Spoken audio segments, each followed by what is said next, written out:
Hello, chess lovers! Welcome back to the Chessventura channel. In today's video, we're diving into an incredibly exciting game played back in 1915, featuring the legendary Alexander Alekhine. This game is one of a kind, showcasing an epic battle with 5 queens on the board. That's what makes this match so fascinating, and we can't wait to break it down for you. Let's dive straight into the game. Alekhine, playing with the white pieces, kicks things off by moving his pawn to e4. Black responds with moving the pawn to e6, then white pushes his pawn to d4, and black replies with d5. This is the classic setup for the French defense. Alekhine then develops his knight to c3, which is a typical move in the French defense. Black responds by moving the knight to f6, attacking the pawn. White then brings his bishop to g5, pinning the knight to the queen. Black, not wanting to fall behind, tries to stop white's knight by moving his bishop to b4.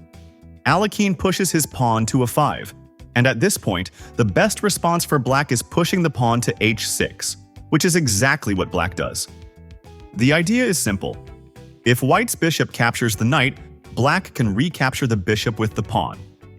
This would slightly favor black, as it opens up the g-file, giving black's rook more potential to become active. Or if white's bishop retreats to h4, black can keep the pressure on by pushing the pawn to g5. After the bishop moves to g3, black jumps his knight to e4, which not only attacks the bishop, but also pressures white's knight on c3. Once again, black gains a slight advantage. Now, after black pushes h6, white usually retreats his bishop to d2. But Alekhine, being the aggressive player he is, decides to take the knight with his pawn instead. This forces black to capture the bishop, and white continues by taking the pawn, attacking the rook on h8. Black moves the rook to g8, flipping the script and attacking white's pawn. At this point, white would usually try to kick black's dark-squared bishop with a pawn to a 3, or place a knight on e2 to connect both knights. But Alekhine sticks to his aggressive style, pushing his pawn to h4. After a pawn exchanges, white's queen moves to g4. The goal here is to put pressure on the h4 pawn alongside the rook and also protect the pawn on g7, which is under threat from black's rook. Black responds by moving the bishop to g7, defending the h4 pawn. White then plays pawn to g3, challenging the pawn exchange. The idea is that if pawns capture each other, white's rook will move to h8 and black's rook will soon be lost.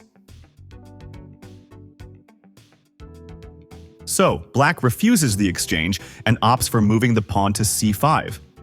White replies by taking the pawn on h4, and black captures the pawn on d4. Now, white's knight on c3 is threatened by a pawn. But instead of saving the knight, Alekhine pushes his pawn to h5, though in hindsight, this wasn't the best move. Black quickly responds by taking the knight with a pawn, and Alekhine continues pushing his pawn to h6. Black takes the pawn on h6, and white shifts his rook to b1. After black's queen moves to a5, giving a check, white's king moves to e2. Here, the best move for black would have been to retreat the bishop to f8.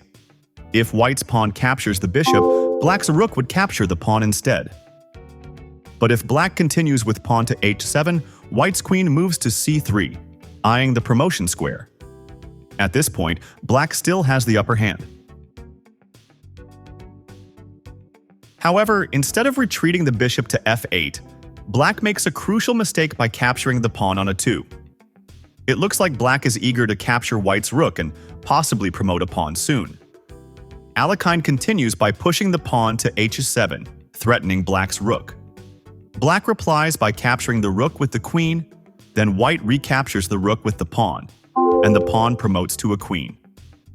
Black's king moves to d7, and white's queen captures the pawn on f7. Then, black's queen takes the pawn on c2, giving a check. After white's king moves to f3, black doesn't rush to promote the pawn, because promoting it would lead to a checkmate in a few moves. The sequence continues with white's queen capturing the pawn on e6, giving a check. Black's king moves to c7. White's queen follows up with a check on f4, forcing black's king to move to d8. White promotes the pawn, and once again delivers a check. The only way for black to cover the check is by moving the bishop to f8. Then, white's queen captures the bishop, delivering checkmate.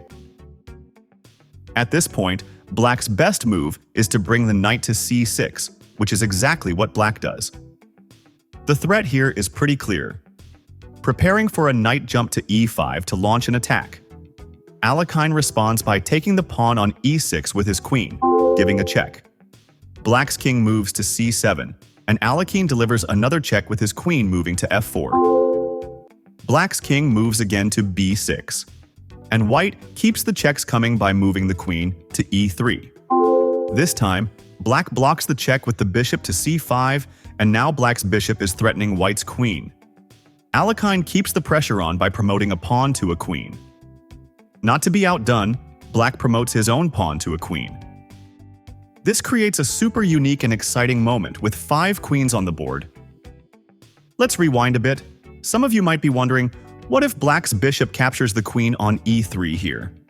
Well, white would reply by taking the bishop with the queen, delivering a check.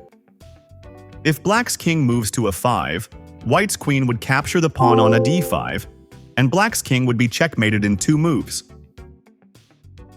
So black would have to block the check by moving a pawn to d4. But then, white could again deliver a check on b3 and force an exchange of queens. At that point, it's pretty much game over for black.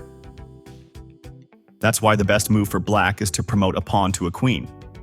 After that, Alekhine moves his rook to h5.